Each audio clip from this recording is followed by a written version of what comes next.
ہاں، سب سے پہلے ہمیشہ کی طرح یہ حدیث مبارکہ لے کے آئیں.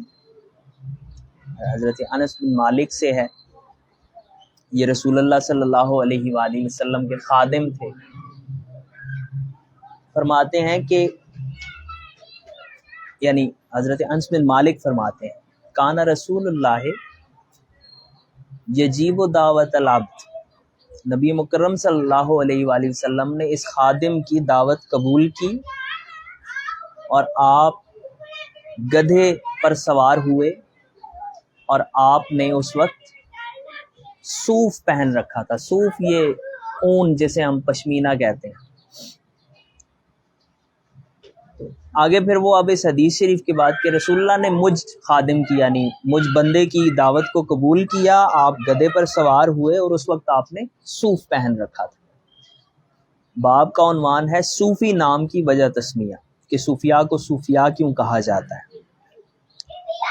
تو کہتے ہیں کہ اسی وجہ سے قوم نے ان کا نام صوفی رکھا، ان کے ظاہری لباس کی وجہ سے. اب یہ حدیث ختم ہو گئی ہے، اس کے بعد اب شیخ اپنی بات کر رہے ہیں کہ یہی وجہ ہے کہ رسول اللہ صلی اللہ علیہ وسلم نے صوف لباس پہنا ہوا تھا، تو پھر لوگوں نے ان لوگوں کو صوفی کہنا شروع کر دیا جنہوں نے ظاہری لباس صوف کا پہنا ہوتا تھا.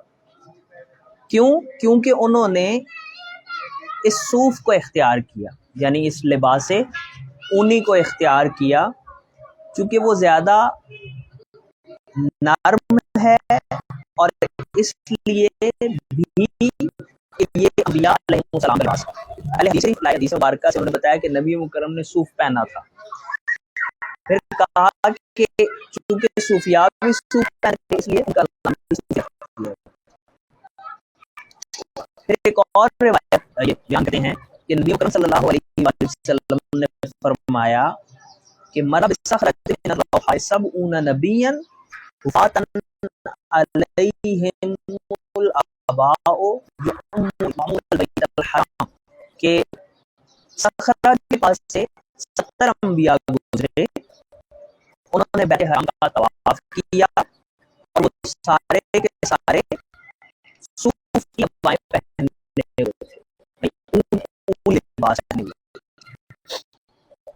اور کہتے ہیں یہ کہا گیا کہ حضرت عیسیٰ علیہ السلام اونی لباس پہنتے تھے، اون اور بالوں کا لباس، وہ بھیڑوں کے بالوں کے اونچے درختوں سے کھاتے تھے.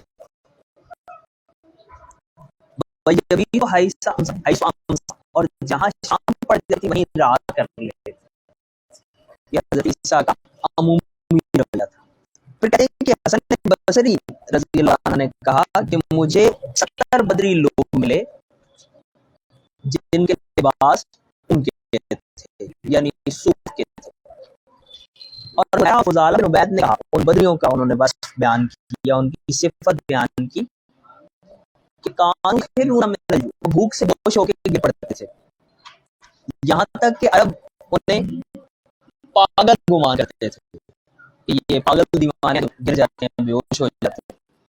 اور ان کا لباس اونی ہوتا، یہاں تک کہ ان میں سے کچھ ایسے ہوتے تھے کہ انہیں ان کپڑوں میں جب پسینہ آتا تو ان سے چمڑے کی بو آتی تھی، ایسی جیسے جب چمڑے کو آپ بارش میں رکھ دے تو اس سے چرم سے جس طرح کی بو آتی ہے اس طرح کی بو آتی تھی. تو بعض کہنے لگے کہ یہ ان کی بدبو تو ہلاک کر دینے والی یعنی اذیت دینے والی ہے، تو کیا یہ رسول اللہ سے اسی حالت میں مخاطب ہوتے ہیں؟ کیسے عجیب ہے. اب آگے وہ بات کرتے ہیں کہ ان کا یہ صوف کا لباس پہننے کی وجہ کیا تھی. وہ کہتے ہیں کہ جی ایک تو انہوں نے دنیا کی زینت کو ترک کر دیا تھا، دوسرا اس لیے کہ انہوں نے بھوک اور تن ڈھانپنے پر کے معاملے میں اختیار کر لی تھی، یعنی بس اتنا ہی کھاتے تھے جتنا مل جاتا اور اتنے ہی کپڑے سے لباس ڈھانپتے تھے جو انہیں میسر ہوتا. اور تیسری وجہ ان کا صوف کا لباس پہننے کی کیا تھی، وہ کہتے ہیں کہ وہ آخرت کے معاملے میں بہت مستغرق رہتے تھے. مستغرق رہتے تھے یعنی وہ میڈیٹیٹ رہتے تھے، یکسو رہتے تھے. فلم یتفرغوا لملاذ النفوس وراحاتها، تو چونکہ وہ پیچھے ہم نے پڑھا تھا نا کہ صوفی وہ ہوتا ہے جو آخرت کے ساتھ بہت زیادہ جڑ جاتا ہے اور دنیا اس سے آہستہ آہستہ چھوٹ جاتی ہے۔ تو کہتے ہیں کہ ان کے پاس یہ فرصت ہی نہیں تھی کہ وہ اپنے نفس کی لذتوں اور اس کی راحتوں کا بندوبست کریں، چونکہ اپنے مولا کی خدمت میں بہت شدت کے ساتھ وہ مشغول رہتے تھے، اور اس لیے کہ ان کے ارادے، ان کی ہمتیں، ان کی نیتیں ساری کی ساری امر آخرت کے لیے تھیں، اور اس لیے بھی کہ یہ اشتقاقی اعتبار سے ان کے ساتھ مناسبت رکھتا ہے، کیونکہ یہ کہا جاتا ہے، یعنی اب صوفی کو صوفی اس لیے بھی کہا جاتا ہے کہ لفظی اعتبار سے یا لغت کے اعتبار سے یہ ان کے ساتھ مناسبت رکھتا ہے۔ کہا جاتا ہے کہ تصوف تب کہا جاتا ہے جب کوئی لباس صوف پہنے، تو ہم تصوف کہتے ہیں، تو تصوف کسی شخص کے بارے میں کہا جائے گا جب وہ صوف کا لباس پہن لے، جس طرح کہ تقمص تب کہا جاتا ہے جب کوئی قمیض پہن لے، تو قمیض پہننے والے کو تقمص کہتے ہیں، یعنی اس پہننے کے عمل کو، تو اسی طرح صوف پہننے کے عمل کو تصوف کہتے ہیں۔ اب یہ اس کی وجہ بیان کرتے ہیں اصل میں کہ صوفیاء کو صوفی کیوں کہا گیا، اونی لباس پہننے کی وجہ سے ان کا نام کیوں رکھ دیا گیا۔ آپ اس خاص تصوف کی بات کر رہی ہیں نا، تصوف بنیادی طور پہ صوفیاء کے کو کہتے ہیں نا، اور ان کے علم کو تصوف کہتے ہیں، یہ تو ہے نا۔ اب یہاں وہ کہہ رہے ہیں کہ یہ اشتقاقی اعتبار سے بھی صوفی کو اس لیے صوفی کہا جاتا ہے کہ وہ اونی لباس پہنتا ہے، اس کی وہ لٹرل وضاحت کر رہے ہیں، باقی وضاحتیں بھی کیا انہوں نے، آگے آتی ہیں۔ اب وہ کہتے ہیں کہ ان کا نام صوفی رکھا کیوں گیا؟ اگر کوئی اونی کپڑے پہنتا ہے تو یہ ضروری تو نہیں ہے کہ اسے صوفی کہنا شروع کر دیں، جبکہ ان کے اور بہت سارے معاملات ہیں، انہیں پیچھے مقرر بھی کہا گیا، انہیں مومن کہہ دیا جاتا، انہیں متقی کہہ دیا جاتا، انہیں صوفی کیوں کہا گیا؟ وہ کہتے ہیں کہ ان کا جو احوال ہے وہ بہت تیزی کے ساتھ بدلتا ہے صوفیاء کا، اور وہ ایک مرتبے سے دوسرے مرتبے کی طرف مسلسل ارتقا کرتے ہیں، اس وجہ سے ان کی کوئی ایک صفت یا ان کی کوئی ایک تعریف میں مقرر نہیں کیا گیا، کیونکہ وہ خود نہیں کی جا سکتی کہ یہ اب یہاں پہ ٹھہر گیا اور یہ اب یہاں پہ ٹھہر گیا۔ کہتے ہیں کہ چونکہ ان کے جو ظاہر ہیں وہ علم اور حال میں بہت سے دروازوں کے نئے کھلتے رہتے ہیں، اور ان کے باطن جو ہیں وہ علوم اور حقائق مادر و مجمع ہے۔ مختصر یہ کہ وہ یہ کہتے ہیں کہ انہیں چونکہ ان کے حال بدلتے رہتے تھے، اس وجہ سے انہیں بجائے باطنی احوال کی نسبت سے نام دینے کے ظاہری احوال کی نسبت سے نام دیتے کہ چلو جی ان کو صوفی کہہ لو، کیونکہ اندر کیا ہے ان کے وہ تو بدلتا رہتا ہے، کبھی وہ عارف ہو جاتے ہیں، کبھی وہ مکاشفہ کرتے ہیں، کبھی وہ کیا بن جاتے ہیں، اور کہتے ہیں کہ وہ کہاں اور یہ ان کی طرف اشارہ کرنے کے معاملے میں زیادہ واضح بات ہے، یعنی صوفی کہنا، اور ان کی اس صفت کو زیادہ بیان کرنا ہے، چونکہ یہ جو صوفی کا لباس اسلاف میں سے جو مقدمین ہیں، یعنی بہت پہلے آنے والے لوگ ہیں، انہیں غالب یہ صوفی کا لباس ہوا کرتا تھا، تو اس لیے یہ زیادہ بہتر ہے کہ صوفی کہہ دیا جائے، اور اس وجہ سے بھی کہ ان کا حال مقربین کا حال ہے، جیسے ہم نے پیچھے ذکر کیا، اور جب وہ قرب کی طرف جاتے ہیں تو قرب الہی کی طرف جانے کے سب سے بڑے نشانات میں سے یہ نشان ہے کہ ان کا معاملہ جو ہے وہ دنیاوی معاملہ بظاہر سختی کا ہو جاتا ہے، یعنی وہ بظاہر دنیا داری سے جدا ہو جاتے ہیں، تو اب یہ ان کے حال کو جو قرب میں ہے اسے چھپانے کا مقصود ہے ان کا، یعنی ان کا مقصود یہ ہے کہ ان کے حال کو نہ بیان کیا بلکہ ظاہراً اشارہ کر دیا جائے، تو اسی لیے ان کے ظاہری حال کو دیکھ کے اشارہ کر دیا اور صوفی کہہ دیا، اور کہتے ہیں یہ اس لیے بھی ہے کہ فکانہ ھذا اقرب الی الادب، یہ بہت اہم بات ہے، والادب فی الظاہر والباطن والقول والفعل عماد اہل الصوفیہ، اور ادب کا تقاضا بھی یہ ہے کہ ان کو صوفی کہا جائے اور اس اعلیٰ حالت کی طرف وہ اشارہ نہ کرے اپنے لیے، چونکہ یہ ادب کے قریب ہے اور ادب جو ہے ظاہر باطن قول فعل میں صوفیاء کے ہاں ستون کی حیثیت رکھتا ہے. اللہ اکبر، اذان سن لی جی. چونکہ ان کے مقام قرب کی طرف کسی نام سے اشارہ کرنا مشکل تھا تو ان کے لباس کی طرف اشارہ کر دیا، مشکل ہونے کی وجہ سے بھی اور ادبن بھی، کہ اعلیٰ کی طرف اشارہ کرنے کی بجائے ادنا کی طرف اشارہ کر دیا، کیونکہ صوفیاء کے ہاں ادب بنیادی ستون کی حیثیت رکھتا ہے. آگے کہتے ہیں جی کہ صوفی صوفہ کی نسبت سے بھی کہا جاتا ہے، جیسے کہ کوفی کوفہ کی نسبت سے کہا جاتا ہے. اور کہتے ہیں کہ صالحین اور زہاد اور یہ جو عبادت گزار لوگ تھے متقی، انہوں نے ہمیشہ صوف کا لباس پہنا ہے. آگے پھر حدیث شریف لے کے آئے ہیں جی کہ رسول اللہ نے فرمایا کہ جس دن موسیٰ علیہ السلام نے اللہ تبارک و تعالیٰ سے کلام کیا، اس دن انہوں نے صوف کا جبہ پہن رکھا تھا، صوف کی شلوار پہن رکھی تھی، اور صوف کی ان کی چادر تھی، اور ان کی آستینیں بھی صوف کی تھیں، یعنی قمیض کی آستینیں وہ بھی صوف کی تھیں. اور ان کی جو نالین تھیں جس کو اتارنے کا اللہ پاک نے حکم دیا، وہ گدھے کے چمڑے سے بنی تھی، ایسا چمڑا جس کی صفائی نہیں کی گئی، یعنی اسے کانٹ چھانٹ اس کی نہیں ہوئی، جو یہ چمڑے کے ساتھ کرتے ہیں نا، اس کی رنگائی ہوتی ہے اور اس کی وہ چھٹائی ہوتی ہے.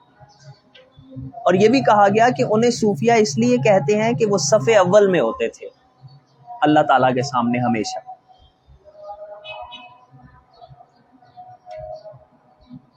اور کہا گیا کہ انہیں صوفیہ کہا جاتا ہے صفہ کی نسبت سے. اگر اس صورت میں کہ وہ پہلی صف کی وجہ سے انہیں کہا جائے تو پھر یہ اصل میں صفوی تھا جس سے صوفی ہو گیا، یعنی وہ بدل کے آ گیا. اور کہا گیا کہ انہیں صوفیہ صفہ کی نسبت سے کہا گیا کیونکہ وہ رسول اللہ صلی اللہ علیہ وآلہ وسلم کے زمانے کے وہ مہاجرین تھے جو فقیر تھے، غریب مسکین مہاجرین جو تھے وہ صوفی تھے، اہل صفہ میں سے تھے، جن لوگوں کے متعلق اللہ تعالیٰ نے کہا ہے کہ للفقراء الذین احصروا فی سبیل اللہ لا یستطیعون ضربا فی الارض، کہ وہ فقراء جو اللہ کے راستے میں روک لیے گئے اور وہ زمین میں سفر کرنے کی اہلیت نہیں رکھتے. اب یہ کہتے ہیں کہ یہ تو اشتقاق کی وجہ ہے لغوی یا معنوی اعتبار سے، لیکن صوفیاء دراصل وہ سبھی لوگ ہیں جو اللہ تبارک و تعالیٰ کے مصاحب ہیں، اصحاب صفہ کی طرح، یعنی جو اللہ تعالیٰ کی صحبت مانگتے ہیں، اللہ کی صحبت میں رہتے ہیں، اللہ کے لیے سارے اعمال انجام دیتے ہیں، اصحاب صفہ کی طرح. اور کہتے ہیں کہ یہ کچھ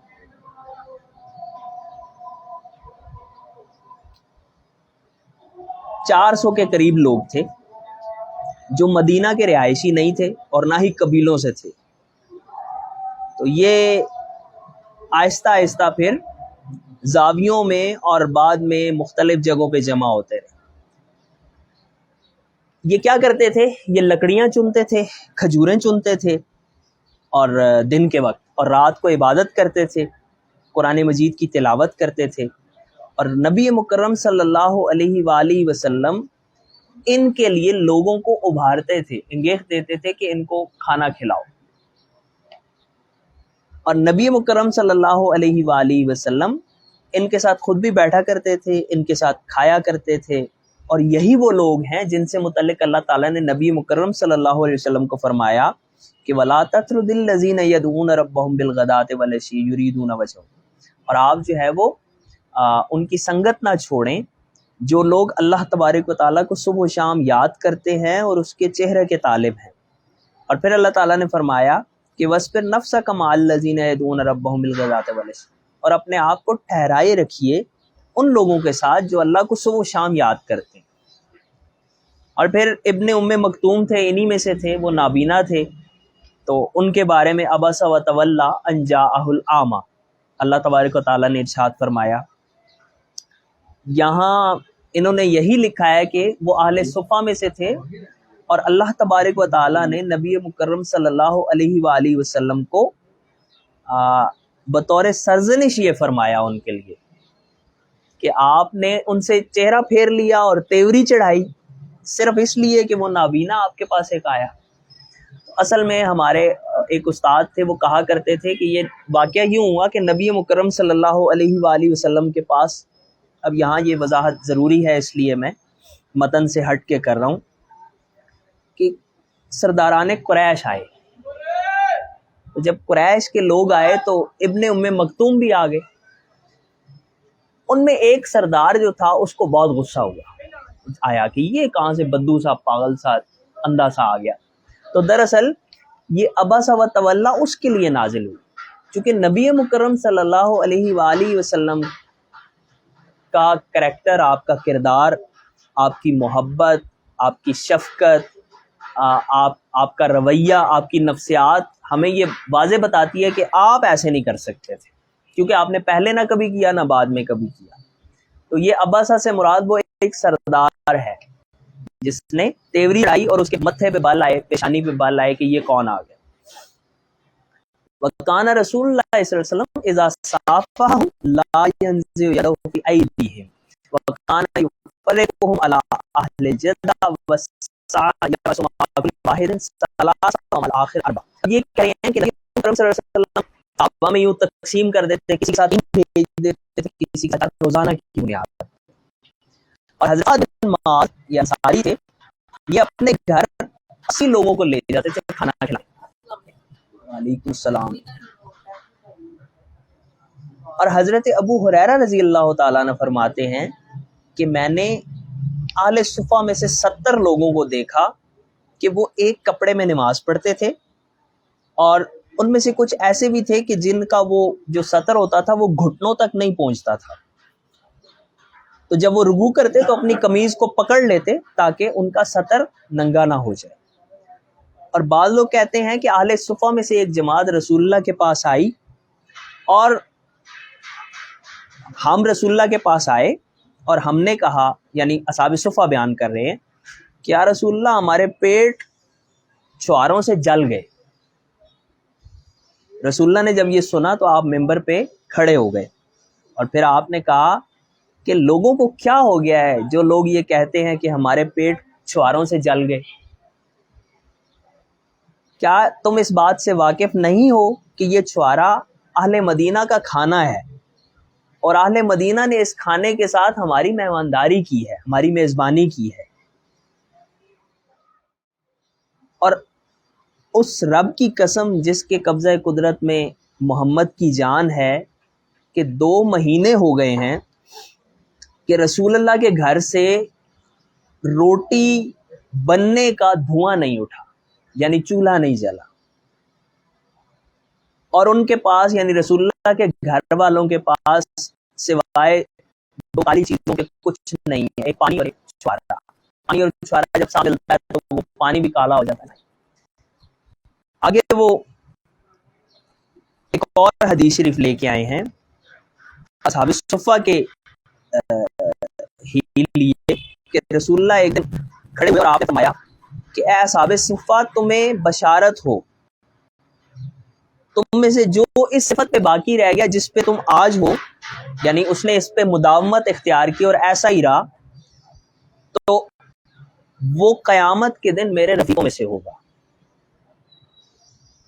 کہتے ہیں کہ خراسان میں ان میں سے ایک گروہ پھر نکل پڑا، اور وہ غاروں میں رہتا تھا اور اوپر پہاڑوں پہ رہتا تھا، تو اس کو شکفیہ کہتے تھے، شگفتیہ، لأن شکفت، شکف یا شکفتن یا شکفتن یہ غار کا نام تھا۔ اور ایک اہل شام میں ایک جماعت تھی یسمون جوئیہ، انہیں جوئیہ کہتے تھے، غالباً بھوکے رہتے ہوں گے اس لیے جوئیہ کہتے ہوں۔ جی، یہ صوفیاء کی جماعتوں کو پھر کہتے تھے۔ اور حضرت حسن بصری کہتے ہیں کہ میں نے، اب یہ اس نام کی نا وہ تاریخ بیان کر رہے ہیں، اب یہ پہلی دفعہ وہ بتا رہے ہیں کہ کہاں یہ نام لیا گیا۔ کہتے ہیں کہ تابعین کے زمانے میں، چونکہ حسن بصری تابعی ہیں تو رحمہ اللہ سے نقل کیا ہے کہ انہوں نے کہا کہ میں نے ایک صوفی کو طواف کرتے ہوئے دیکھا، میں نے اسے کوئی چیز دی تو اس نے میرے ہاتھ سے نہیں لی، اور اس نے کہا کہ میرے پاس 4 دوانیک ہیں اور وہ مجھے کافی ہیں۔ پھر کہتے ہیں کہ یہ اس وقت کی کوئی کرنسی ہوگی، شاید پیسے روپیے ہوں گے۔ وَيَشِيدُ هَذَا مَا رَوَى عَنْ سُفْيَانَ أَنَّهُ قَالَ لَوْلَا أَبُو هِشَامَ الصُّوفِي مَا عَرَفْتُ دَقِيقَ الرِّيَاء۔ اب حضرت سفیان ثوری کہتے ہیں کہ اگر ابو ہشام صوفی صاحب نہ ہوتے تو ہمیں ریاکاری کی باریک بینی کا اندازہ نہ ہوتا۔ تو یہ دوسری دفعہ صوفی بولا گیا۔ اس کے بعد وہ کہتے ہیں جی کہ پہلے یہ نام کیوں معروف نہیں تھا، اس کی وجہ بیان کرتے ہیں، لمبی چوڑی سی بات کرتے ہیں، لیکن اس کا خلاصہ یہ ہے کہ وہ کہتے ہیں کہ چونکہ رسول اللہ کے زمانے میں اصحاب رسول ہوتے تھے، وہ اصحاب صفہ بھی اصحاب رسول تھے، جو صوفی تھا وہ بھی صحابی تھا، جو نہیں تھا وہ بھی صحابی تھا، تو وہ صحابی نام رسول اللہ کی صحبت کی وجہ سے زیادہ شرف والا تھا، اس لیے انہیں صحابی کہا جاتا تھا، صوفی نہیں۔ اور اس کے بعد جب رسول اللہ صلی اللہ علیہ وسلم کا زمانہ گزر گیا تو بعض نے ان کو علماء کہا، بعض نے انہیں تابعین کہا، جیسے جیسے ان کا نبی مکرم صلی اللہ علیہ وسلم سے زمانہ قریب ہوا۔ تو کہتے ہیں کہ پھر یوں ہوا کہ لوگ مختلف الاراء ہو گئے اور لوگوں میں اپنی اپنی جو ہے وہ جماعتیں بن گئی، اور ہر صاحب رائے نے اپنی رائے میں انفرادی حیثیت اختیار کر لی، اور وحی کے علوم کی جو شراب تھی یا جو مشروب تھا وہ مقدر ہو گیا، اور لوگوں نے یعنی گدا ہو گیا۔ کیوں ہو گیا کہ رسول اللہ کے زمانے کے بعد جب تابعین بھی چل گئے تو پھر اپنی رائے بنا کے بیٹھ گیا، کوئی رائے بنا لی، کوئی مالکی ہو گیا، کوئی حنبلی ہو گیا، کوئی حنفی ہو گیا، کوئی سیاست کی طرف چلا گیا، کسی نے ترک دنیا کر دی۔ تو کہتے ہیں جب اس صورتحال میں کچھ لوگ ایسے تھے، یہ انہی میں سے اصحاب صفہ میں سے، جو دوسروں سے جدا ہو گئے، انہوں نے اپنے آپ کو تنہائی اختیار کر لی، یعنی وہ دور چلے گئے لوگوں سے، اور انہوں نے دنیا اور اس کی محبت سے زہد اختیار کر لیا۔ زہد اختیار کر لیا یعنی اسے ترک کر دیا، اور انہوں نے تنہائی اختیار کر لی، اور انہوں نے اپنے نفوس کو زاویوں سے مراد وہ ان کی خانقاہیں چھوٹی چھوٹی مقید کر لیا۔ وہ کبھی کبھی ایک دوسرے سے ملتے تھے اور آپس میں باتیں کرتے تھے، اور ایک دوسرے کو اچھے اعمال کی نصیحت کرتے تھے، اور اپنے اپنے مقام و مرتبہ کے اعتبار سے، اپنی اپنی حالتوں کے اعتبار سے انہوں نے مختلف اصطلاحیں بنا لی، اور وہی اصطلاحیں پھر ان کے درمیان آپس میں چلتی رہیں، اور وہی علم تصوف بنا۔ یعنی پوری تاریخ بیان کر رہے ہیں کہ صوفی نام کیوں رکھا گیا، یہ وجوہات تو ہو سکتی ہیں جس وجہ سے انہیں صوفی کہا گیا۔ اصل میں تو وہ مقربون ہی ہے جو پہلے باب میں انہوں نے کہا تھا کہ ہم جو بات کر رہے ہیں وہ مقربون ہے۔ پھر اب وہ یہ آگے یہ بات بتا رہے ہیں کہ ہوا کیوں۔ کہتے ہیں کہ لوگ جب اپنے اپنے مسائل میں الجھ گئے تو کچھ لوگ ایسے تھے جو اپنے آپ کو خاص کر لیا، جنہوں نے اللہ کی محبت کے لیے، اور انہوں نے جو علم ڈیولپ کیا مسلسل آپس کے سے یا آپس کی مجلسوں سے، اسے تصوف کہتے ہیں، اسے ہی صوفیاء کا علم کہتے ہیں۔ اس کے بعد والا باب بہت مزیدار ہے، یہ ان لوگوں کے بارے میں ہے جو صوفیاء جیسے ہیں اور انہوں نے ایک طرح سے ڈھکوسلا بھی کیا ہوا ہے، صوفی بنے ہوئے ہیں۔ تو حضرت جی ہاں، اب یہاں بھی حدیث لائے ہیں، لیکن ان کی پیراڈائم بالکل الگ ہے، بہت عجیب بات کرتے ہیں، مجھے بہت مزہ آیا یہ باب پڑھ کے۔ فی ذکر المتصوف والمتشبہ بھی، یعنی متصوف وہ ہے جو صوفی بنا ہوا ہے، اور متشبہ وہ ہے جو اس سے مشابہت اختیار کرتا ہے۔ مثلا ایک تو ہے نا اوریجنل صوفی، ایک وہ ہے جس نے کپڑے وپڑے وہ پہن لیے، فیک کر لیا اپنے آپ کو، لیکن وہ اصل صوفی نہیں، اور ایک وہ ہے جو اس کے ساتھ کچھ تھوڑی تھوڑی مشابہت رکھتا ہے، اس جیسا ہے۔ ہاں یہاں یہ ایک بات یاد رکھیے گا کہ یہ جو بھی حدیث بیان کرتے ہیں اس کی سند اپنے چچا سے لیتے ہیں، اپنے شیخ سے۔ تو یہاں بھی وہ حدیث لائے ہیں، اخبرنا شیخنا شیخ الاسلام ابو النجیب سہروردی، نجیب سہروردی سے ہی لے کے آئے ہیں۔ یہ بھی انس بن مالک سے ہے جی، کہ جاء رجل للنبی علیہ الصلوۃ والسلام فقال ایک بندہ آیا رسول اللہ صلی اللہ علیہ وسلم کے پاس عرض کرنے کے لگا یا رسول اللہ قیامت کب ہوگی؟ رسول اللہ نے نماز کے لیے کھڑے ہوئے تھے. جب آپ نے نماز ختم کر لی تو آپ نے فرمایا کہ قیامت سے متعلق پوچھنے والا بندہ کہاں ہے؟ اس آدمی نے کہا میں ہوں یا رسول اللہ. آپ نے کہا کہ تو نے قیامت کے لیے کیا تیاری کی ہے؟ اس نے عرض کی یا رسول اللہ ما عدت اللہ کثیر صلاۃ ولا صیام، میں نے اس کے لیے کوئی بہت زیادہ نمازیں نہیں پڑھی، بہت زیادہ روزے نہیں رکھے. یا اس نے یہ کہا کہ ما عادت اللہ کبیر عمل، میں نے اس کے لیے کوئی بڑا عمل نہیں کیا، مگر انی احب اللہ و رسولہ، میں اللہ اور اس کے رسول سے محبت کرتا ہوں. تو نبی مکرم صلی اللہ علیہ وسلم نے اسے جواب دیا کہ المرء مع من احبا او انت مع من احببتا، کہ آدمی اس کے ساتھ ہوتا ہے جس سے وہ محبت کرتا ہے، یا آپ نے یہ فرمایا کہ تو اس کے ساتھ ہوگا جس سے تو محبت کرتا ہے.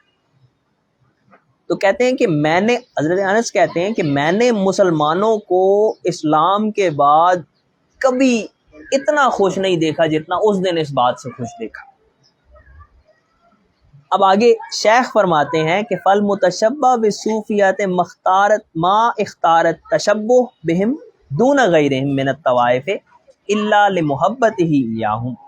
تو کہتے ہیں کہ اب یہ جو صوفیاء سے مشابہت اختیار کرنے والا ہے نا، جو ان کے گروہ میں سے نہیں ہے لیکن ان جیسا بننے کی کوشش کرتا ہے، وہ بھی ایسا ہی ہے. ٹھیک ہے جی. وہوا کیا ہے، اور وہ کیا ہے، ما تکثیری عن القیام بما ہم فیہ یکون معہم لموضع ارادتی و محبت، ان کے ساتھ ارادت، ان کے ساتھ محبت کی وجہ سے وہ ان کے ساتھ ہی ہوگا اگرچہ وہ ان جیسا نہیں ہے عمل کے اعتبار سے. اب اس کے ساتھ ایک اور حدیث لائیں، یہ حضرت ابو ذر غفاری سے ہے. کہتے ہیں کہ میں نے یہ کہا یا رسول اللہ کہ ایک آدمی ایک قوم سے محبت کرتا ہے، کسی گروہ سے کوئی آدمی محبت کرتا ہے، لیکن وہ ان کے عمل کی طرح عمل کرنے کی طاقت نہیں رکھتا. تو آپ نے فرمایا کہ انت یا ابا ذر مع من احببت، ابو ذر تو ان لوگوں کے ساتھ ہوگا جن سے تو محبت کرتا ہے. کہتے ہیں میں نے پھر یا رسول اللہ میں اللہ اور اس کے رسول سے محبت کرتا ہوں.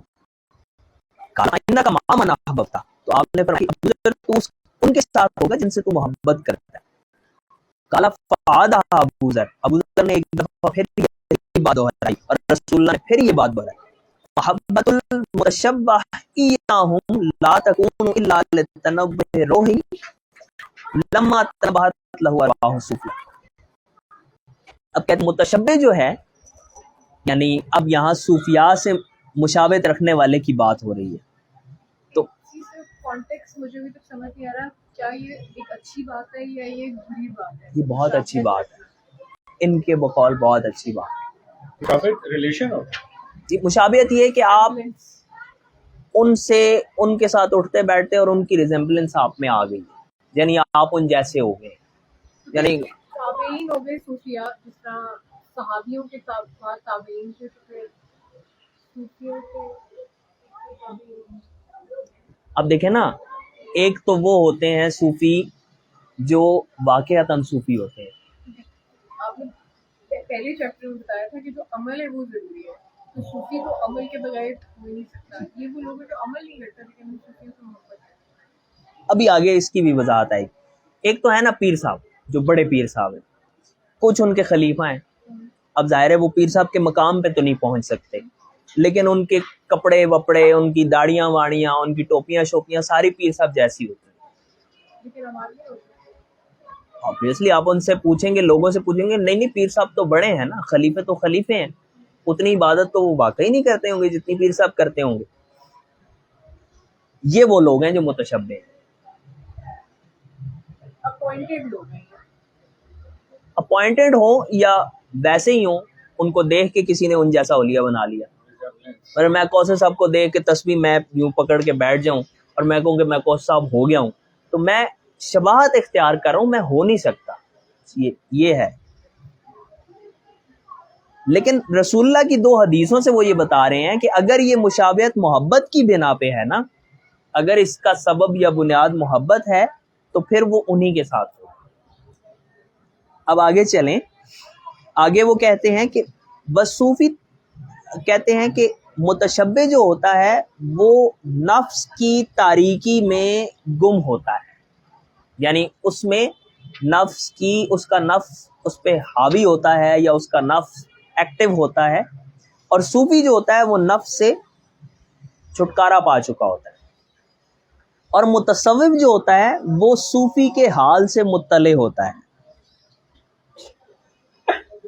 اسی لیے وہ نفس کی صفات میں سے کچھ صفات کے باقی رہنے سے متشبہ کے ساتھ ملا ہوتا ہے. یعنی اب تین لوگ ہیں، ایک متصوف ہے، ایک متشبہ ہے، ایک صوفی ہے. میں بتاتا ہوں. سب سے پہلے ہے، سب سے اعلیٰ کیٹیگری ہے صوفی کی، اس سے نیچے ہے متشبہ، اس سے نیچے ہے متصوف. ٹھیک ہے، آگے بات کھول دیں گے، یہ خود کھولیں گے. اور کہتے ہیں کہ وطریق الصوفیۃ اولہ ایمان ثم علم ثم ذوق. اور سب یہ آپ کے لیے آئی ہے بات کہ صوفیاء کا طریقہ کیا ہے کہ پہلے ایمان، پھر علم، پھر ذوق.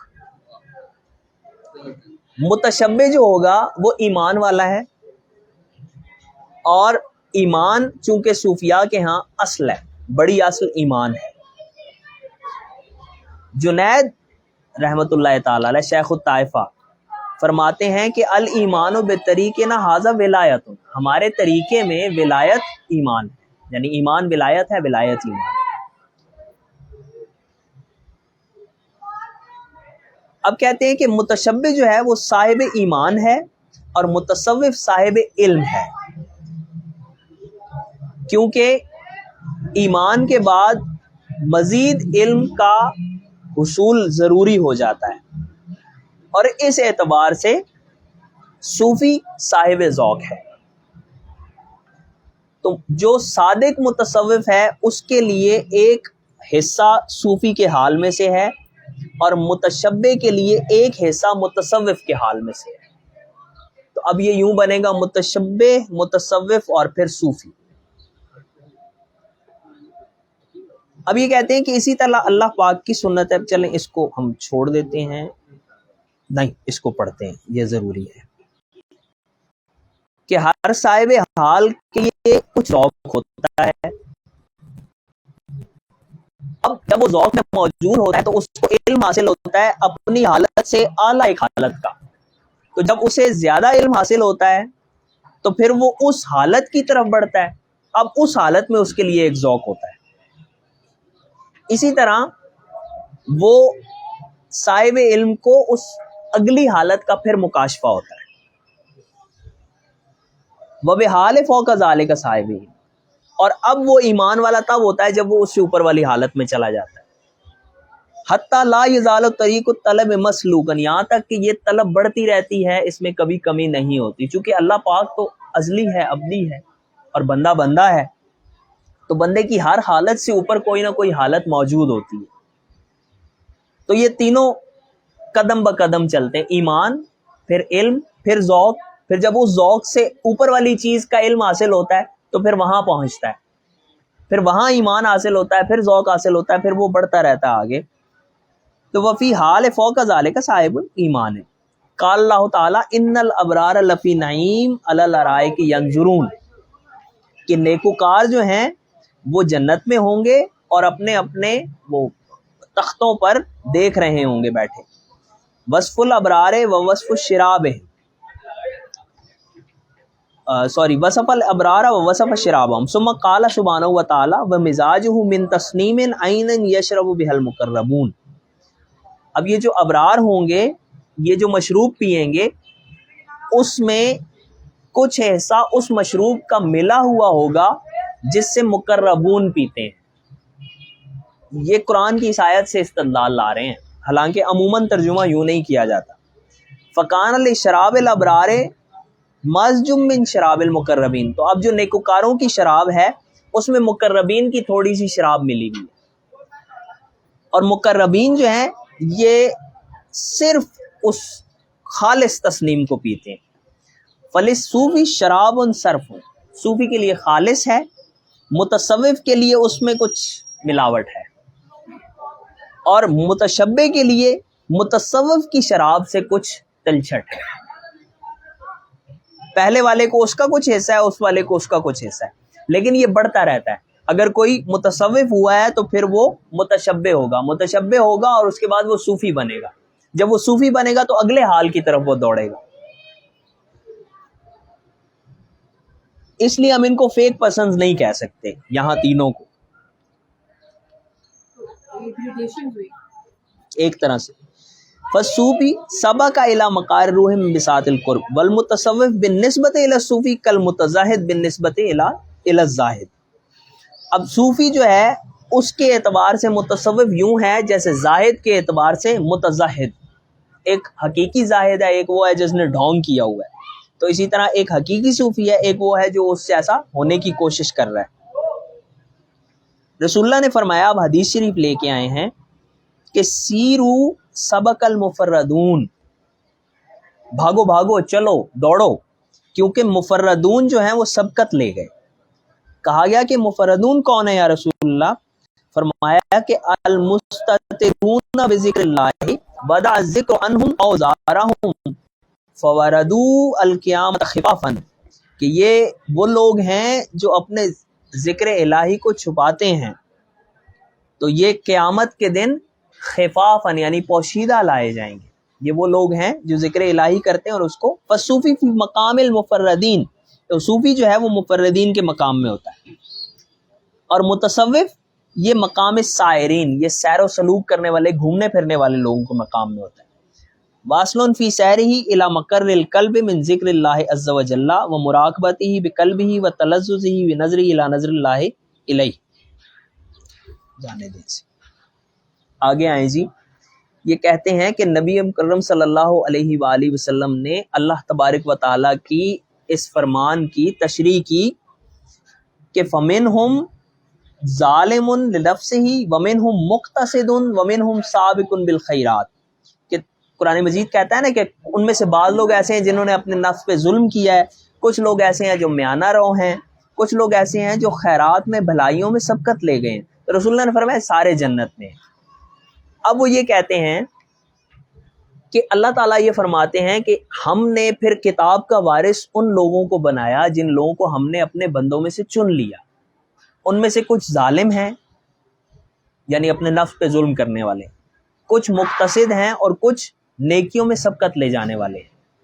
تو اس آیت کی تفسیر میں بعض لوگ کہتے ہیں کہ ظالم جو ہے نا وہ زاہد ہے، یعنی جنہوں نے اپنے نفس پہ ظلم کیا وہ زاہد ہیں، مقتصد عارف ہیں اور سابق محب ہیں.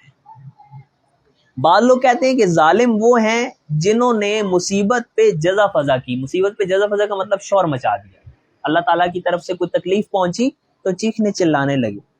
مقتصد وہ ہیں جنہوں نے مصیبت کے وقت صبر کیا، اور سابق وہ ہیں جنہوں نے مصیبت آئی تو اس سے لذت لی، جن کو یہ تکلیف مزہ دیتی تھی. بعض کہتے ہیں کہ الظالم یعبد علی الغفلۃ والعادہ، ظالم جو ہے وہ عبادت کرتا ہے غفلت اور عادت کی بنیاد پہ. مقتصد جو ہے وہ اللہ کی عبادت کرتا ہے رغبت کی وجہ سے یعنی شوق کی وجہ سے، اور سابق اللہ کی عبادت کرتا ہے علی الحیبۃ والمنہ، اس کے احسان اور اس کی حیبت کی وجہ سے، یعنی حیرت میں پڑھ کے، اس کے حسن کو دیکھ کے، اس کی خوبی کو دیکھ کے اس وجہ سے عبادت کرتا ہے. کچھ لوگ کہتے ہیں کہ ظالم وہ ہیں جو اللہ کا ذکر کرتے ہیں زبان سے، مقتصد وہ ہیں جو دل سے ذکر کرتے ہیں، اور سابق وہ ہیں جو اللہ کو کبھی نہیں بھولتے. اصل میں یہ جو سابق ہے نا یہی صوفی، اور یہ جو ظالم ہیں یہ متصوف متشبہ ہیں، اور جو مقتصد ہیں وہ متصوف ہیں. اب کہتے ہیں کہ الظالم صاحب الاقوال، ظالم باتیں کرنے والا ہوتا ہے، مقتصد عمل کرنے والا ہوتا ہے، اور سابق یہ صاحب حال ہوتا ہے. وکل هذه الاقوال قریبۃ تناسب من حال الصوفی والمتصوف والمتشبہ.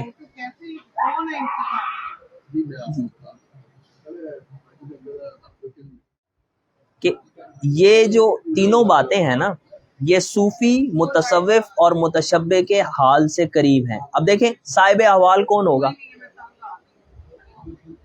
صوفی ہوگا نا. یعنی وہ ہر وقت کسی نہ کسی حالت میں رہتا ہے، اس پہ کشف ہوتا رہتا ہے، وہ صاحب مقام ہوتا ہے. ٹھیک ہے. اور صاحب افعال کون ہوگا؟ متصوف ہوگا یا متشبہ ہوگا؟ متصوف ہوگا یا متشبہ ہوگا؟ عمل والا تو متصور ہے، اس سے پہلے وہ جو ظالم ہے وہ اور صاحب اقوال متشبہ ہوگا. ظالم مجھے بھی نہیں پتا. ابھی آپ کو بتایا تھا نا کہ پہلے نمبر پہ کون ہے، دوسرے پہ کون ہے، تیسرے پہ کون ہے. ہاں ٹھیک ہے، یہ اوپر سے نیچے ہو گیا نا، اور نیچے سے اوپر جائیں گے تو ظالم کون ہے؟ پھر درمیان میں مقتصد کون ہے؟ متصوف. اور تیسرے نمبر پہ صوفی ہے. ہیں یہ سارے جنتی. میں بڑا خوش ہوا یہ پڑھ کے نا، میں نے کہا بس ٹھیک ہے اب خیر ہو گئی. اب ایک اور بڑا مزیدار واقعہ ہے جس کو پڑھ کے اور حیرت ہوئی. کہتے ہیں کہ یہ جو ان کے چچا تھے نا، جو ان کے شیخ ہیں، ان کے شیخ تھے احمد غزالی. کہتے ہیں کہ احمد عبد القادر جیلانی کے ان کے چچا تھے، وہ عبد القادر جیلانی کے ہم اثر تھے. یہ خود بھی عبد القادر جیلانی کے ہم اثر ہیں، لیکن یہ سہروردی سلسلہ ہے نا. تو ان کے شیخ تھے احمد غزالی. اب احمد غزالی کہتے ہیں جی ایک شخص تھا، اس نے احمد غزالی رحمہ سے کہا کہ مجھے نہ خرقہ چاہیے. خرقہ سے مراد وہ گدڑی اور جو مرقع ہوتا ہے جس جو دے کے خلافت دی جاتی ہے. احمد غزالی جو اسکالر ہے وہ نہیں، یہ محمد غزالی کے بھائی ہیں. یہ شیخ ہے، یعنی امام محمد غزالی جو ہے نا، مشہور غزالی، ان کے بھائی ہیں. تو انہوں نے کہا، شیخ نے انہیں کہا کہ اذهب الى فلان یشیر الیہ، کہ تو فلاں شخص کے پاس جا، وہ تجھے سمجھائے پہلے، اور میری طرف اشارہ کیا. میرے پاس آ گیا بندہ. اب یہ بندہ ان کے ڈھا چڑھا جب، تو انہوں نے کہا جی کہ فذکرت له حقوق الخرقہ وما یجب من رعایت حقها وآداب من یلبسها. میں نے اس کو بتایا کہ خرقہ کے حقوق کیا ہیں، آداب کیا ہیں، فرائض کیا ہیں، جب تم اس کو پہن لو گے تمہارے اوپر پابندیاں کیا لگ جائیں گی. جب میں نے اسے یہ بتایا، فاستحضرنی وعاتبنی علی قول ذلک وقال بعثت الیک. اچھا یہ اس سے پہلے کہ مجالس سے ہم تو اسے خرقہ اس لیے پہنانا چاہ رہے تھے کہ تاکہ وہ اس قوم کی مشابہت اختیار کر لے. جب مشابہ ہو جائے گا تو ان کی مجالس میں اٹھنے لگے گا. کہ آپ نے فرمایا کہ جب تم فقیر سے ملو تو تم اس سے علم سے ابتدا مت کرو، یعنی اس سے پہلے علم پڑھانا مت شروع کرو، بلکہ نرمی اور محبت سے ابتدا کرو. کیونکہ علم جو ہے وہ وحشت طاری کرتا ہے، اور نرمی یا پیار مانست پیدا کرتی ہے، محبت پیدا کرتی ہے. کہ جب تمہارے پاس کوئی بندہ آئے تو پہلے اس کو علم کی باتیں نہ بتاؤ، بلکہ اس کے ساتھ پیار محبت کرو، اس کے ساتھ گپ شپ کرو، تاکہ اس سے تم سے محبت پیدا ہو. یہ اصول ہے. اسی لیے وہ خرقہ پہنا دیتے تھے، اور تاکہ یہ آہستہ آہستہ پھر ہماری لائن پہ آ جائے گا. اور آخر میں جی بالکل یہ حدیث شریف ہے، حدیث قدسی ہے کہ نبی مکرم صلی اللہ علیہ وآلہ وسلم نے فرمایا، جب آپ جب ایسی کوئی قوم دیکھتے ہیں جو اللہ تعالیٰ کا ذکر کر رہی ہوتی ہے، تو وہ کہتے ہیں اور اللہ تعالیٰ کو پکار رہی ہوتی ہے، اور اس سے اپنی حاجت طلب کر رہی ہوتی ہے، تو وہ اس جماعت کو اپنے پروں میں چھپا لیتے ہیں، یہاں تک کہ آسمان کی بلندیوں تک انہیں لے جاتے ہیں. اللہ تعالیٰ فرماتے ہیں، اور وہ زیادہ بہتر جاننے والے ہیں، حالانکہ اللہ تعالیٰ زیادہ بہتر جاننے والے ہیں، کہ میرے بندے کیا کہتے ہیں. تو فرشتے کہتے ہیں یا اللہ تیری ہم کرتے ہیں، تیری تسبیح بیان کرتے ہیں، تیری بزرگی مجید یعنی بیان کرتے ہیں. تو اللہ تعالیٰ فرماتا ہے کہ کیا انہوں نے مجھے دیکھا ہے؟ وہ عرض کرتے ہیں، فرشتے عرض کرتے ہیں کہ نہیں. تو اللہ تعالیٰ کہتا ہے کہ اگر یہ مجھے دیکھ لیں گے تو ان کا کیا حال ہوگا. تو وہ عرض کرتے ہیں کہ اگر وہ تجھے دیکھ لیں گے تو وہ تیری زیادہ شدت سے تسبیح کریں گے، تحمید کریں گے اور تمجید کریں گے۔ تسبیح کا مطلب ہے اللہ تعالیٰ کی پاکی بیان کرنا، یعنی سبحان اللہ کہنا، اور تحمید کا مطلب ہے اللہ تعالیٰ کی حمد بیان کرنا، اور تمجید کا مطلب ہے اللہ تعالیٰ کی بزرگی۔ تیسرا کلمہ تمجید، ٹھیک ہے،